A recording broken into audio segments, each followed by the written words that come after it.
Students welcome to Mathews மேக்ஸின். நம்ம பார்க்கும்போது டிஎன்பிஎஸ்சி குரூப் 4 தேர்வு எழுதுள்ள தேர்வர்களுக்கு, செகண்ட் கிரேட் டீச்சர் நியமன தேர்வு எழுதுள்ள தேர்வர்களுக்கு அளவியல் கணக்குகள் மென்சுரேஷன்ஸ் நிறைய தடவை சொல்லியாச்சு. மென்சுரேஷனில் 2 டைமென்ஷன் இருக்குது, 3 டைமென்ஷன் இருக்குது.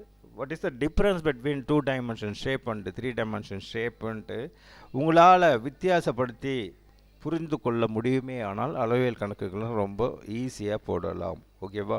இப்போ நம்ம என்ன பார்க்க போகிறோம் அப்படின்னு பார்த்தீங்கன்னா, டிஎன்பிஎஸ்சி தேர்வுகளில் திரும்ப திரும்ப கேட்கப்பட்ட அளவியல் கணக்குகள் அதை தான் பார்க்க போகிறோம். இப்போ இது செவ்வக வடிவிலான 60 மீட்டர் × 42 மீட்டர் பரிமாணம் கொண்ட களத்தில் ஒரு மூலையில் ஒரு குதிரை மேய்வதற்காக 14 மீட்டர் நீளம் கொண்ட கயிற்றினால் கட்டப்பட்டுள்ளது. குதிரை மேயாத களத்தின் பரப்பை காண்க. A horse is tethered to one corner of a rectangular field of dimension 60 meter by 42 meter by a rope 14 meter long for grazing. How much area can the horse left ungrazed? Meyaadha அதோட இதுவை கேட்குறாங்க. இப்போ சில நேரத்தில் மேயிற area கேட்பாங்க. இந்த கணக்கில் Meyaadha area இது 60 மீட்டர் நீளம் 42 மீட்டர் அகலமுடைய செவ்வக வடிவிலான ஒரு வயலினில் ஒரு குதிரை, இந்த கார்னரில் ஒரு குதிரையை கட்டுறாங்க. இந்த குதிரையை இங்கே கட்டுறாங்க அப்படின்னும்போது இதோட நீளம் எவ்வளோன்னு பார்த்தீங்கன்னா 14 மீட்டர். ஸோ இந்த குதிரை கயிறு இப்படியே மேய்ஞ்சிக்கிட்டே போனால் ஒரு கால்வட்டம் தான் வரும். கேட்கறது மேயாத களம்னா எல்லோ கலர், பச்சை கலரு மேய்ஞ்சிருது. அப்போ மேயாத கலரு எல்லோ கலர். அப்போது இதில் என்ன வரணும்? ரெக்டாங்கிள் ஏரியாவில் இருந்து கால்வட்டத்தினுடைய பரப்பு, ரைட்டுங்களா? ரெக்டாங்கிள் ஏரியா மைனஸ் கால்வட்டத்தின் பரப்பை கழிச்சிட்டோம்னா மேயாத களத்தினுடைய பரப்பு நமக்கு கிடைச்சிடும். ரெக்டாங்கிளுக்கு ஏரியாவுக்கு என்ன formula? L into B. So 60 × 42 minus கால்வட்டத்துக்கு பையோட மதிப்பு 22/7 × r², 14. அப்போ 14 ஸ்கொயர் போது 14 × 14. ஒரு 7, இது 2, ஓரன் 2, இது 2, இது ஓரன் 2, இது 7. அப்போ என்ன ஆகும்? இதை பெருக்கினீங்கன்னா 0, ஈரார் 12, 4 24, 1 25. இங்கே பார்த்தீங்கன்னா 7 × 22, 7 2 14, 154. ஸோ கழிச்சிட்டோம்னா 6 6 3 2, 2366 metre square. So answer is C. ரைட்டுங்களா? ஓகே. அடுத்தது 44 சென்டிமீட்டர் சுற்றளவுள்ள ஒரு மரக்கூம்பின் உயரம் 12 சென்டிமீட்டர் எனில் அக்கூம்பின் கன அளவு யாது? If the circumference of a conical wooden piece is 44 centimeter, then find its volume when its height is 12 centimetre. இதோட ஹைட் எவ்வளவா அப்படின்னு பார்த்தீங்கன்னா 12 சென்டிமீட்டர். ஆரம் எவ்வளவா அப்படின்னா கொடுக்கல. என்ன கொடுத்துருக்கான் அப்படின்னு பார்த்தீங்கன்னா 44 சென்டிமீட்டர் சுற்றளவுள்ள, அதாவது இந்த ஒயிட் போர்ஷனோட சுற்றளவு எவ்வளவா? வட்டம் மாதிரி இருக்கும். ரைட்டுங்களா? ஒரு கோன் ஐஸ்கிரீம் சாப்பிட்றீங்கன்னா அந்த மேலே இருக்கிறது பார்த்தீங்கன்னா ரவுண்டாக இருக்கும், அது வட்டமாக தெரியும். ஸோ இந்த வட்டத்தின் சுற்றளவு 2πr = 44 கொடுத்துருக்காங்க. அப்போ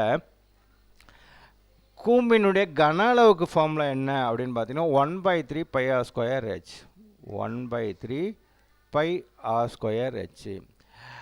h தெரியும் 12, r கண்டுபிடிக்கணும். அந்த r கண்டுபிடித்துக்கிற குழு தான் 44 சென்டிமீட்டர் சுற்றளவுள்ள ஒரு கூம்பு அப்படின்னு சொல்கிறாங்க. அப்போது therefore 2πr, 2 பையோட வேல்யூ 22/7 × r கண்டுபிடிக்கணும் = 44 கொடுத்துருக்காங்க. 2 22 44, 1 44. therefore r = இங்கே போச்சுன்னா 7 7. ஸோ ஆறுன்றதும் தெரிஞ்சு போச்சு. அப்போ ஃபார்முலாவில் சப்ஸ்டிட் பண்ணுறச்ச 1/3 பையோட வேல்யூ 22/7, r எவ்வளவு 7. அப்போது 7 ஸ்கொயர்னும் போது 7 × 7, h எவ்வளோன்னு பார்த்தீங்கன்னா 12. ஒரு 7 அடிச்சிடலாம். 1 3 3, 4 3 12. இந்த பெருக்கும்போது கொஞ்சம் கேர்ஃபுல்லாக பெருக்கணும். என்ன பெருக்கணும் அப்படின்னு பார்த்தீங்கன்னா, இந்த 22 தயவு செஞ்சு பிரிச்சுக்கோங்க. பிரிச்சுக்கிட்டிங்கன்னா 2 × 11. அப்போது 7 28, 28 2 56 × 11. ஒரு நம்பர் கூட 11 பெருக்குனா அது அல்வா சாப்பிட்ற மாதிரி பெருக்கணும்னு அப்படியே பிரிக்கலாம் ஒன்றுன்னு தேவையில்லை. இப்படி பண்ணிக்கோங்க. 6 ஃபஸ்ட்டு போட்டுக்கணும். 6 5 11 மிச்சம் 1 கடைசியாக இருக்கிறது 5. அப்போ 5 1 6 616 வால்யூம் அப்படின்றதால centimetre cube. A is the answer. இங்கே ஒரு ட்ரிக்குன்னு ஒன்று சொல்லுவீங்க, ஷார்ட்கட்டு ட்ரிக்கு. கண்டிப்பாக இந்த இடத்துல அப்ளை ஆகாது. பட் வெரி ஃபஸ்ட்டாக இருக்கிறதால ஒரு பை லக்கு நம்மளுக்கு ஆன்சர் கரெக்டாக இருக்கும். என்ன பை எங்கெல்லாம் வருதோ 11ஆம் வாய்ப்பாட்டில் எண்ணு, அதாவது 616. ஒரு நம்பர் டு ஒரு நம்பர் கூட்டு 12. இங்கே மிடில் 1 இருக்குது. 12 1 கழிச்சுன்னா 11. எஸ், இது அப்படி பார்த்தீங்கன்னா இது கூட தான் வரும். 528 528 8 5 13. 13ல் 2 போச்சுன்னா 11. அப்போ இவரு கூட தான் வரலாம். ஆனால் கணக்கு பிரகாரம் ஆன்சர் 616. லாஜிக் பிரகாரம் பார்த்தோம்னா இது தப்பு. ரைட்டுங்களா? இப்போ நம்மளுக்கு வேணும்னே இதை தூக்கி வந்து ஃபஸ்ட்டில் வச்சுட்டு இதை தூக்கி செகண்டில் வச்சாங்கன்னா நம்மளுக்கு மூளை சொல்கிறது 11th டேபிளில் வரக்கூடிய எண் அப்படின்னு அதை தான் ஃபஸ்ட்டு ட்ரை பண்ணுவீங்க. யாரும் ஒழுங்காக கணக்கை போட்டு ஆன்சர் எடுக்கணும்னு நினைக்க மாட்டீங்க. ரைட்டா? ஓகே. அடுத்தது 9 சென்டிமீட்டர் ஆரமுள்ள ஒரு திண்ம கோளத்தை கொண்டு அதே ஆரமுள்ள கூம்பு செய்யப்பட்டால் அக்கூம்பின் உயரம் யாது?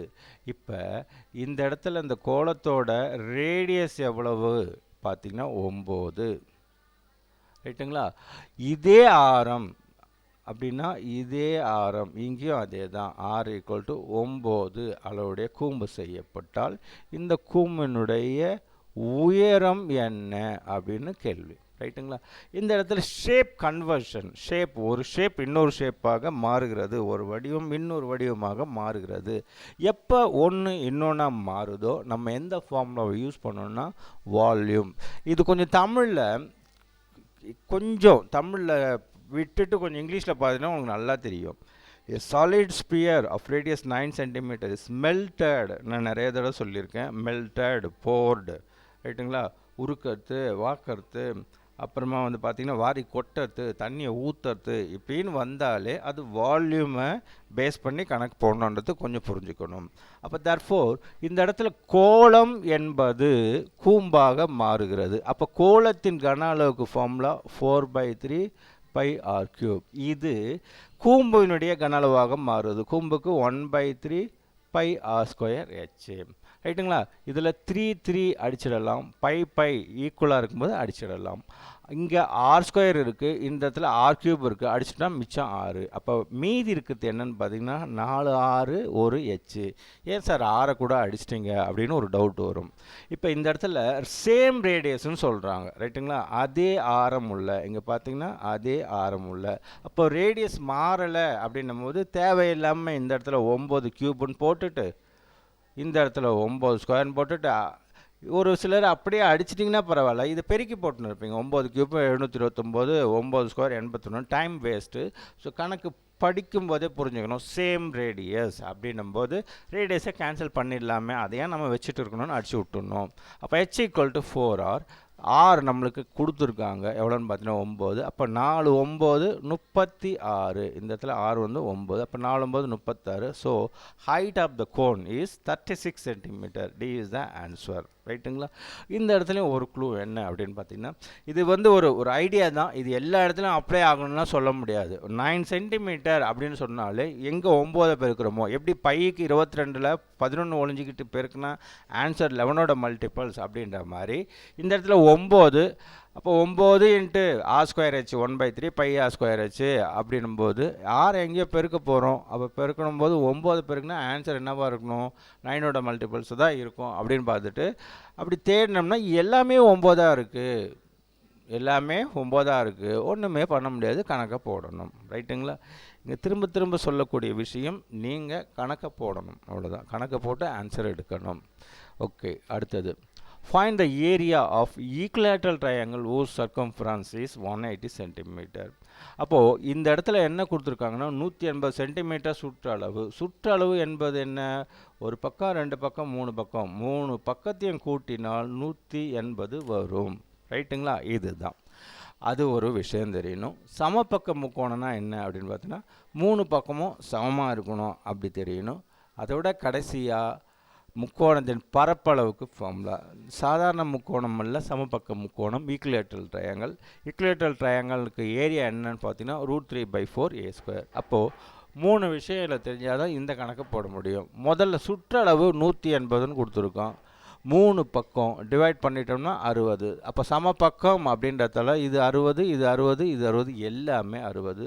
ஸோ இந்த முக்கோணத்துக்கு ஏ என்பது 60ன்னு கண்டுபிடிச்சிச்சு. அடுத்தது என்ன பண்ணால் பரப்பளவு கண்டுபிடிக்கணும். சமபக்க முக்கோணத்தின் பரப்பளவு √3/4a². அப்போது √3/4 a² எவ்வளோன்னு பார்த்தீங்கன்னா 60². 60² தயவு செஞ்சு 6 6 36 3600ன்னு போடாதீங்க, இப்படியே வச்சுக்கோங்க. ஒரு 4, இது 15, 15 6 90, 900 இன்ட்டு √3. √3யோட வேல்யூ இந்த இடத்துல நம்மளுக்கு தெரியணும். என்னன்னு பார்த்தீங்கன்னா 1.732. அப்போ 900 இன்ட்டு 1.732 பெருக்கினீங்கன்னா 1558.8 பரப்பு அப்படின்றதால சென்டிமீட்டர் ஸ்கொயர். ரைட்டுங்களா? So the answer is B. கொஞ்சம் பாருங்கள், ஏவிலேயே இந்த நம்பர் வருது, ஏவிலையும் இந்த நம்பர் வருது, பியிலையும் அந்த நம்பர் வருது. அங்கே 3 டிஜிட்டு .28 கொடுத்துருக்காங்க. ரைட்டுங்களா? அதாவது 300 அந்த ரேஞ்சில் 100 கணக்கில் ஒரு ஆன்சர் இருக்குது, அதே மாதிரி 1000 கணக்கில் ஒரு ஆன்சர் இருக்குது. ரெண்டும் சேம் நம்பர் தான். ஸோ கொஞ்சம் புள்ளியை இடத்த மாற்றி போட்டினா கூட ஆன்சர் தப்பாக போயிடும். ரைட்டுங்களா? ஒழுங்காக போட்டு பெருக்கணும். பெருக்கிட்டு 3 சாணம் தள்ளி வச்சிங்கன்னா இந்த ஆன்சர் கிடைக்கும்.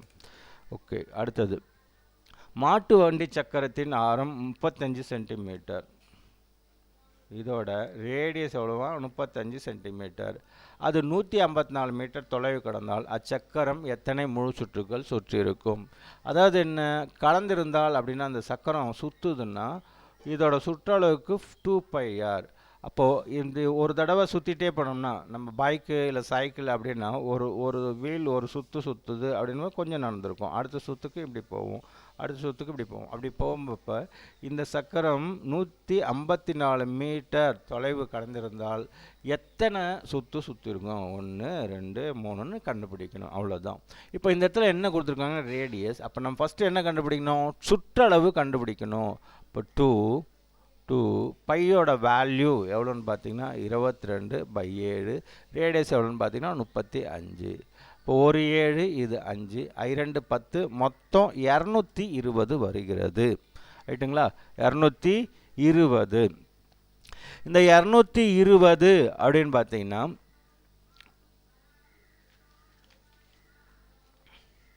மேலே என்ன கொடுத்துருக்காங்க? இது வந்து ஒரு சுற்று, இது என்ன வந்து ஒரு சுற்று, கொஞ்சம் ஞாபகம் வச்சுக்கோங்க. இது வந்து ஒரு சுற்றுனா 220 பார்த்தீங்கன்னா சென்டிமீட்டர். அப்போது ஒரு சுற்றுக்கு 220 சென்டிமீட்டர், 35 சென்டிமீட்டர் ஆரம் அப்படின்னும் போது ஒரு சுற்றுக்கு 220 சென்டிமீட்டர் தான் இந்த வீல் மூவ் ஆகும். அவ்வளோதான், அவ்வளோ தூரம் தான் கிடக்கும். ஆனால் அவன் என்ன சொல்கிறான்? 154 மீட்டர். அப்போது 154 மீட்டரில் எத்தனை 220 எத்தனை அப்படின்னும் போது டிவைட் பண்ணிக்கணும்.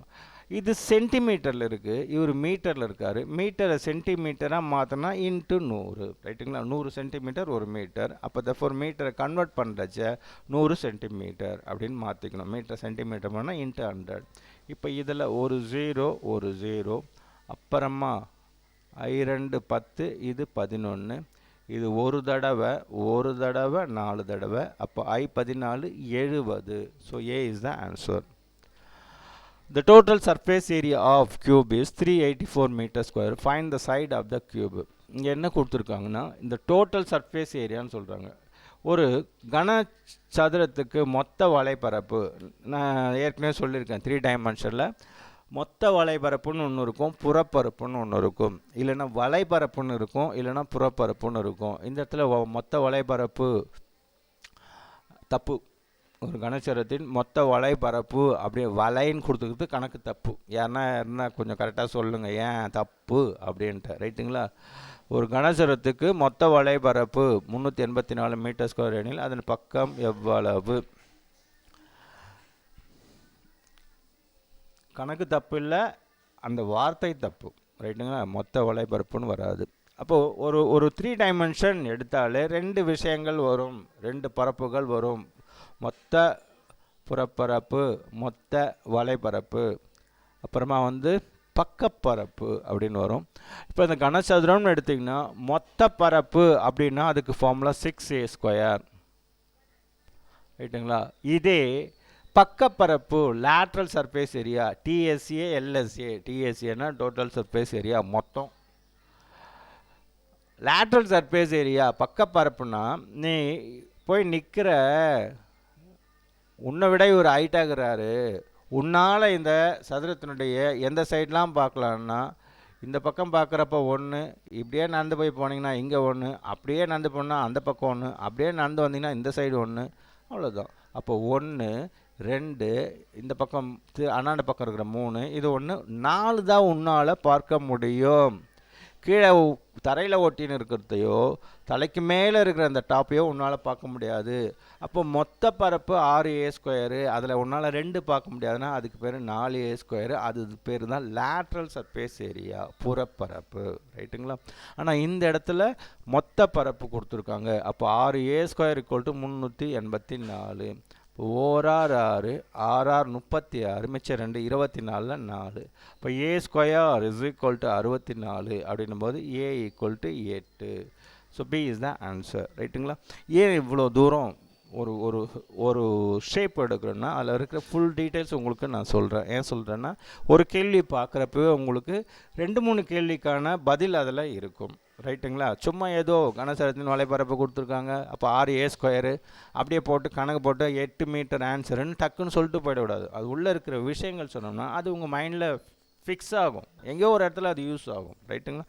அதே மாதிரி இந்த கியூபுக்கு இந்த கனசதுரத்துக்கு வால்யூம் என்ன அப்படின்னா அது எல்லாருக்குமே தெரியும், a³. இதுலேயே இன்னொரு விஷயம் என்ன அப்படின்னு பார்த்தீங்கன்னா இந்த கனசதுரத்துக்கு மூலை விட்டம் அப்படின்னு பார்த்தீங்கன்னா டயகனல் = √3a, ரைட்டுங்களா. √3a இதெல்லாம் கூட கேட்பாங்க.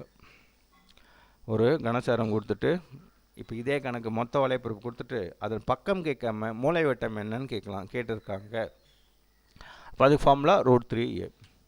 சரி, இந்த இடத்துல a cubical tank can hold 27,000 liters of water. Find the dimension of its side. ஒரு கனசதுர வடிவ நீர்த்தொட்டியின் கொள்ளளவு 27,000 லிட்டர் எனில் அதன் பக்க அளவை காண்க. கொடுத்துருக்கிறது என்னன்னு பார்த்தீங்கன்னா 27,000 லிட்டர். ஆனால் அவங்க ஆன்சரில் பார்த்தீங்கன்னா எல்லாமே மீட்டர். அப்போ ஃபஸ்ட்டு என்னத்துக்கு மாற்றணும், லிட்டரை மீட்டருக்கு மாற்றணும். 1000 லிட்டர் என்பது 1 மீட்டர் கியூப், ரைட்டுங்களா. 1000 லிட்டர் என்பது 1 மீட்டர் கியூப். அப்போ தர்ஃபோர் 27,000 அப்படி என்பது 27 மீட்டர் கியூப். இதுதான் என்ன அப்படின்னு பார்த்தீங்கன்னா கனசதுரத்தின் volume, that is a³ = 27 metre cube. அப்போ தர்ஃபோர் a = 27க்கு கியூப் எடுத்தோம்னா என்ன கிடைக்கும், 3 கிடைக்கும். C is the answer. ஒரு முக்கோணத்தின் பக்க அளவுகள் 8 மீட்டர், 10 மீட்டர், 6 மீட்டர் எனில் அதன் பரப்பளவு காண்க. இந்த இடத்துலையும் ஒரு முக்கோணம் ஒயிட்டில் போட்டோன்னா இது 90 டிகிரி. ஒரு செங்கோண முக்கோணத்தில் இது எவ்வளவுன்னு பார்த்தீங்கன்னா 90 டிகிரி. முதல்ல நான் சொல்லிடுறேன். இப்போ இது 6, இது வந்து 8. இந்த செங்கோண முக்கோணம் 90 டிகிரிக்கு எதிர்க்க இருக்கிறது 10. அது எப்படி சார் சொல்கிறீங்க அப்படின்னும்போது நிறைய இந்த கணக்கை போட்டு இருந்தால், பித்தாகரஸ் தேரத்தை பற்றி ஒரு ஐடியா இருந்திருந்தால், பித்தாகரஸ் நம்பர்ஸ்லாம் எதுன்னு தெரிந்திருந்தால் இந்த கணக்கை அழகாக போட்டு போயிடலாம். இல்லைனா எல்லோரும் என்ன பண்ணுவீங்க, அசம பக்க முக்கோணம் மாதிரி எரான்ஸ் ஃபார்முலா யூஸ் பண்ணி கணக்கு போடுவீங்க, டைம் வேஸ்ட்டு. அப்போ 8, 10, 6 அதுக்கு தான் அவன் என்ன பண்ணான்னா ஒரு ஆர்டராக கொடுத்துருக்கலாம் இல்லையா. 6, 8, 10ன்னு கொடுத்துருந்தா கொஞ்சம் யோசிக்க சொல்லணும் மூளை. இன்னும் லைனாக கொடுத்துறாங்களே, அப்போ இது பித்தாகரஸ் நம்பராக இருக்கும், செங்கோண முக்கோணமாக இருக்கும், அப்படி போட்டுடலாமேன்னு யோசிக்க தோணும். அங்கே நீங்கள் அந்த மாதிரி பண்ணக்கூடாதுன்னு ஃபஸ்ட்டு 8, அடுத்தது 10, அப்புறமா 6ன்னு கொடுத்துருங்க. அப்போ நீங்கள் என்ன பண்ணுவீங்கன்னு பார்த்தீங்கன்னா இது வந்து அசம பக்க முக்கோணம் எரான்ஸ் ஃபார்முலா அப்படின்னு வேறு மாதிரி போடுவீங்க. சாதாரண ஒரு முக்கோணம் போட்டுருவீங்க சார், இப்படி போட்டுருவீங்க. சும்மா ஒரு முக்கோணம் போட்டிங்கன்னா இது 8, இது 6, இது 8, இது 6, 10ன்னா இதுக்கு ஒரு முக்கோணத்தின் பரப்புக்கு ஃபார்முலா என்னென்னு பார்த்தீங்கன்னா ½ BH. அரை தெரியும், பிரத்து ஏதோ ஒன்று, ஒரு சிலர் 10 எடுத்தலாம், ஒரு சிலர் 6 எடுத்தலாம், ஒரு 8, எப்படியோ ஒன்று உங்கள் சௌகரியம் பார்க்கணும். பிரத்து அப்படின்னும் போது ஏன்னா ஒரு நம்பர் எடுத்துப்பீங்க. ஹைட்டு, என்னடா ஹைட்டு, எங்கே இதில் ஹைட்டே இல்லையே.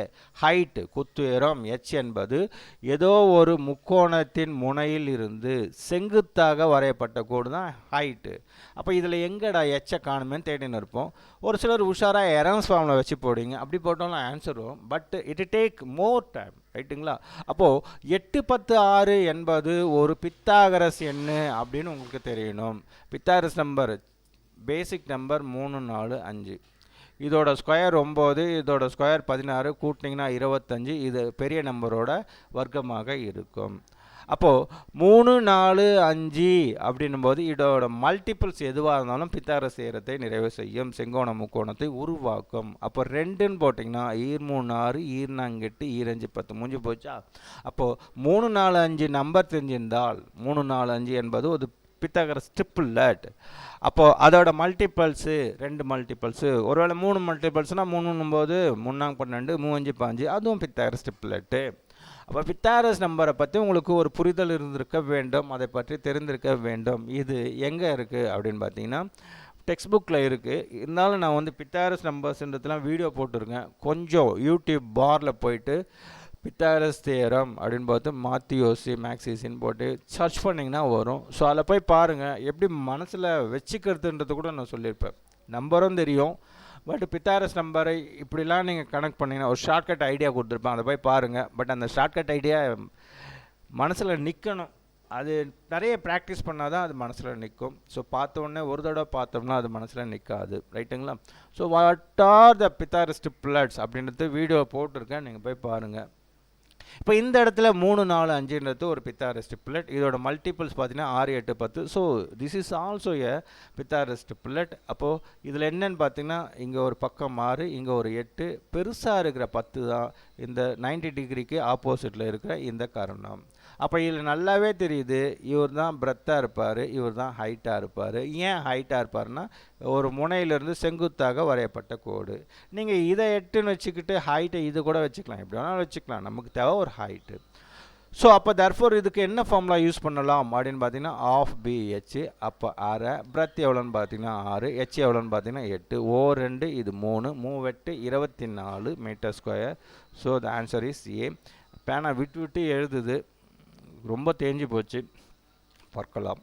அதனால தான் கரெக்டாக நம்பரை ஸ்கிரிப்ட் கரெக்டாக வரல. அப்போ இதுக்கு ஆன்சர் வந்து 24 மீட்டர் ஸ்கொயர். அடுத்தது, ஒரே கன அளவை கொண்ட இரு உருளைகளின் உயரங்களின் விகிதம் 2:3 எனில் அவற்றின் ஆரங்களின் விகிதமானது அப்படின்னு சொல்கிறாங்க. இப்போ இந்த என்ன வேணால் 2 சிலிண்டர், ரைட்டுங்களா? 2 சிலிண்டர், ரெண்டுத்துக்குமே ஒரே கன அளவு தான். ஒன்று ஹைட்டாக இருக்கும், ஒன்று சின்னதாக இருக்கும். வாட் எவர் இட் இஸ், இதில் தண்ணியை ஊற்றுனீங்கன்னா அதே அளவு ஊற்றிட்டு இதை எடுத்து அப்படியே இதில் ஊற்றினா கரெக்டாக ஃபுல்லாக ஆகும், கரெக்டாக வழியாது, குறையாது, ரைட்டுங்களா? கரெக்டாக வந்து உட்காரும். இல்லை 10 லிட்டர் ஊற்றுறீங்கன்னா இதுலேயும் அதே 10 லிட்டர் தான். ஷேப் என்ன, இவர் கொஞ்சம் ஹைட் ஆகிறாரு, இவர் கொஞ்சம் குள்ளமாக குண்டாக சைடில் பெருத்துனுங்கிறாரு, அவ்வளோதான், ரைட்டுங்களா? அப்போது இந்த இடத்துல ஒரே கன அளவை கொண்ட இரு உருளைகளின் உயரங்களின் விகிதம் 2:3. அப்போது H1 H2 2:3. H1 என்பது 2, H2 என்பது 3, ரைட்டா? ஓகே. இப்போது ரெண்டுத்துக்கும் கன அளவு 1 அப்படின்னா ஃபார்முலா என்ன அப்படின்னு பார்த்தீங்கன்னா 1/3 πr²h. இதுதான், சாரி தப்பாக போடுறேன். உருளைக்கு கன அளவு என்னன்னு பார்த்தீங்கன்னா πr²h. 2 வரத்தில் πr1² H1 πr2² H2. இது விகிதம். நான் நிறைய தடவை சொல்லியிருக்கேன், கான்ஸ்டன்ட் டேர்மை ரேஷியோன்ற போது போடவே கூடாது. அப்போ நம்ம கணக்கு போடும்போது உருளைக்கு கன அளவு πr², அப்போ பையை விட்டுட்டு r1² H1 r2² H2. தேவையில்லாமல் பையை போட்டு அப்புறமா கேன்சல் பண்ணுறது. இப்போது அது ஒரு சின்ன பெரிய விஷயம் இல்லை தான். இங்கே ஒரு தடவை பை எழுதுறோமா, இங்கே ஒரு தடவை பை எழுதுறோமா, அந்த எழுதுகிற டைம் வேஸ்ட்டு.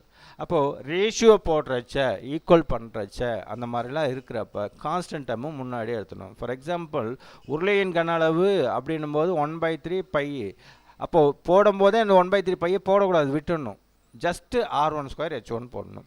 ஓகே, இப்போ இந்த இடத்துல என்ன ஆகும் அப்படின்னு பார்த்தீங்கன்னா R1 ஸ்கொயர் H1 ஈஸ்ட்டு அப்படின்னும்போது R2 square H2 that is equal to R1 square divided by R2 square. H1 ஓட வேல்யூ எவ்வளோன்னு பார்த்தீங்கன்னா 2, H2 ஓட வேல்யூ எவ்வளோன்னு பார்த்தீங்கன்னா 3. இப்போ அடுத்த ஸ்டெப் என்ன ஆகுன்னு பார்த்தீங்கன்னா R1 square divided by R2 square is equal to இந்த 3 அந்த சைட் போகிறப்ப மேலே போயிடும், இந்த 2 கீழே வந்துடும். நம்மளுக்கு தேவை என்னன்னு பார்த்தீங்கன்னா ரேடியஸ் கேட்குறாங்க. இங்கே ஸ்கொயரில் இருக்குது. R1 R2 வேணும்னா டேக்கிங் ஸ்கொயர் ரூட் அப்படின்னும் போது R1 ஸ்கொயர் ரூட் எடுத்தோம்னா R1, R2 ஸ்கொயருக்கு ரூட் எடுத்தோம்னா R2, 3க்கு ரூட் எடுக்க முடியாது, ஸோ √3, 2க்கு ரூட் எடுக்க முடியாது, so √2. So the answer is பின்னத்தில் இருக்குது. ரேஷியோவை சொல்கிறச்ச √3:√2. Divide is nothing but ratio. ரைட்டுங்களா? ரேஷியோ என்பது புள்ளி. இந்த புள்ளிக்கு இடையில் போட்டிங்கன்னா வகுத்தல். அப்போது ஒரு நம்பர் A/Bனா இதோட மீனிங் என்ன அர்த்தம்னா A/Bன்னு அர்த்தம். ஒரு நம்பர் A/Bன்னு 2 நம்பர் இப்படி கொடுத்தனா என்ன அர்த்தம்னா A-வும் B-யும் வகுதுன்னு அர்த்தம். இப்படி இருந்தால் இப்படி புரிஞ்சிக்கணும், இப்படி இருந்தால் இப்படி புரிஞ்சிக்கணும், அவ்வளோதான். எப்படி இருந்தாலும் அந்த அந்த என்னது சொல்கிற விஷயம் ஒன்று தான். ஓகேவா? சரி, ஓகே, அடுத்த ஒரு வீடியோவில் பார்க்கலாம். இப்போ என்னவோ அப்படியே அது ஒரு நாளைக்கு ஒரு சப்ஸ்கிரைபர் அப்படின்னு இன்க்ரீஸ் ஆகிறீங்க. இந்த இன்க்ரீஸ் ஆகிறாங்க எதுக்காக? டிஎன்பிஎஸ்சி மேக்ஸுக்கு நாங்கள் சப்ஸ்கிரைப் பண்ணுறேன் அப்படின்னு சொன்னாலும், இல்லை sir second degree teachers video பார்க்கறதால நாங்கள் சப்ஸ்கிரைப் பண்ணுறோம் அப்படின்னு கமெண்ட்டில் சொன்னீங்கன்னா, ஸோ அந்த சப்ஸ்கிரைபருக்கு ஏற்ற மாதிரி நம்ம கணக்கு கொஞ்சம் நிறைய போடலாம். ரைட்டுங்களா? வேறு எதுவும் இல்லை, அதுக்காக தான். நான் டிஎன்பிசி கேண்டிடேட்ஸாக ஸோ சப்ஸ்கிரைப் பண்ணிட்டேன். இல்லை சார் நான் செகண்ட் டிகிரி டீச்சர் எக்ஸாம் எழுத போகிறேன், உங்கள் வீடியோ பார்த்ததால் அதெல்லாம் சப்ஸ்கிரைப் பண்ணியிருக்கேன் அப்படின்னு சொன்னீங்கன்னா, ஸோ கொஞ்சம் இன்னும் கொஞ்சம் அதிகமாக கான்சன்ட்ரேட் பண்ணி இன்னும் கொஞ்சம் நல்லா போடலாம். ஓகேவா? ஓகே, தேங்க்யூ ஃபார் வாட்சிங்.